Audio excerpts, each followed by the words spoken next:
Kaixo, ni Luis Egurrola naz, Markinez Hemengo alkatea, eta eraikin hau da Markinez Hemengo dela.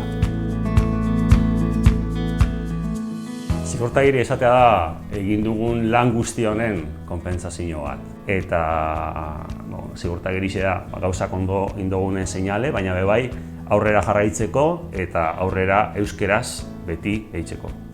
Tano daukigu kolore bat barruen, eta daukegun kolori esainetan da gorrize. Da gure odola, gure euskerak egiten gaitzu euskaldun. Eta zainetan dano daukigu odola eta daukigu kolore gorrize. Horregaitzik nik emongo notzen zerako garrantzize eta zerako importantzize dauken euskerak Markinez Hemeinen, arnaz gunetan inetik, emongo notzen kolore gorrize. Lanketa bat eitzeko dau, baina udaletik laguntzeko prest, eta udala izan bida eredu beraientzat euskera bermatzeko eta komunikazioa beti udaletxetik enpresa eta erakunde guztizekin euskeraz izetien nahi da.